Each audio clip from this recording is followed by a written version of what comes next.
আপনারা যারা কৃষক রয়েছেন মাঠে, এরকম মানুষের মাঠে কাজ করেন, মানুষের বাড়িতে বিভিন্ন জায়গায় কাজ করেন, যে প্রচন্ড গরম এখন পরিবেশ বিরাজমান। তো আমার মনে হয় করিম ভাই যে নির্দেশনাগুলো দিয়েছে আমি দাঁড়িয়ে থেকে শুনেছি, আপনারা অবশ্যই এটা মানার চেষ্টা করবেন। যে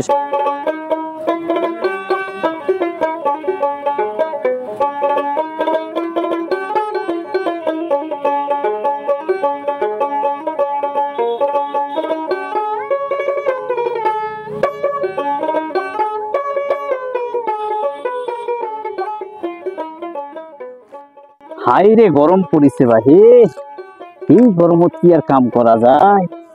কি করিব তাও, সংসার তো চালাবাই হবি। যার জন্য তো আমার কাম করি খাওয়া নাকি, মানুষের জমি কাম করাই নাকি, উপায় নেই। আল্লাহ গরমে না কমে না আল্লাহ, রোগ হয়ে গেছে গো।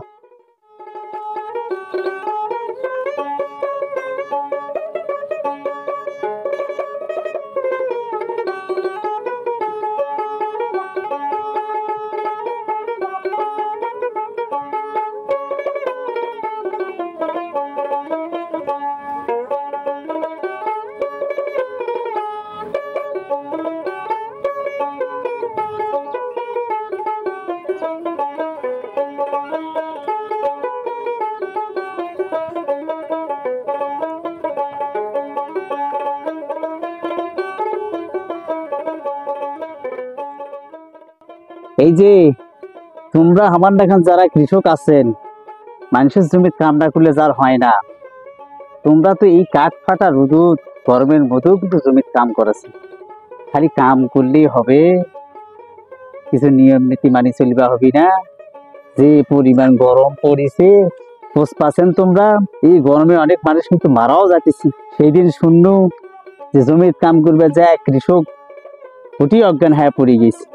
তো খালি কাম করিলেই হবে? কিছু নিয়ম নীতি মানার লাগবে। মুই কিছু নিয়ম নীতি মানিয়ে কিন্তু মানুষের জমির কাম করেছি, এ বাড়ির কাম করেছো। তো মুই যেগুলা নিয়ম নীতি মানি চলো, তো তোমাকে না কম, তোমরা না শোনো। নিয়মগুলা হলো, সারা দিনে কমসে কম 2.5 থেকে 3 লিটার কিন্তু পানি তোমার খাওয়া হবে। আর রাস্তার ধারত দোকানের থাকি কোনো তেলে ভাজা জিনিসের খাবার তোমরা কিনি খাবার নন। কাম করতে করতে মাঝে মাঝে ইনকে মনটা কান হাফসি গেলে না ছায়াত বসে দম নিবেন। যেহেতু কাম করতে করতে গাও ঘামে, তো তোমরা কিন্তু 2বারও গোসল করবে পারেন। এটা কিন্তু করাই লাগবে, শরীরটা তো সুস্থ রাখার লাগবে। আর যখন কাম করিবে আসিবেন, এই যে মন রাখেন ইনকে পাতলা গেঞ্জি, ঢোলঢোলা গেঞ্জি পরিবেন, ঢোলঢোলা লুঙ্গি পরিবেন। আর যদি শরীরত কোনো সমস্যা দেখা দেয়, তাহলে কিন্তু তোমরা এই যে শ্বাস দেরি করবে না, আলসামও করে বাড়িতে থাকিবেন। কাম কিন্তু প্রত্যেকদিন করেই খাওয়া লাগবে, ডাক্তারের কাছে যাওয়ার লাগবে। সন্ধ্যার পরও তোমরা ডাক্তারের কাছে যাবেন যদি কোনো শরীরের সমস্যা মনে হয়।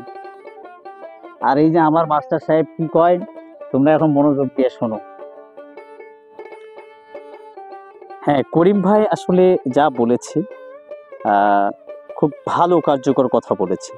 আপনারা যারা কৃষক রয়েছেন মাঠে, এরকম মানুষের মাঠে কাজ করেন, মানুষের বাড়িতে বিভিন্ন জায়গায় কাজ করেন, যে প্রচন্ড গরম এখন পরিবেশ বিরাজমান। তো আমার মনে হয় করিম ভাই যে নির্দেশনাগুলো দিয়েছে আমি দাঁড়িয়ে থেকে শুনেছি, আপনারা অবশ্যই এটা মানার চেষ্টা করবেন, যে সকল কৃষক রয়েছেন। আর হ্যাঁ, আমরা যারা কৃষকদেরকে কাজে নেই, যারা মালিক পক্ষ, তারা একটু খেয়াল রাখবেন। এই গরমের মধ্যে আসলে এক নাগাড়ে কাজ করতে গিয়ে কিন্তু মানুষ অসুস্থ হয়ে পড়ছে, এমনকি মৃত্যুর ঝুঁকি পর্যন্ত তাদের কাজ করছে।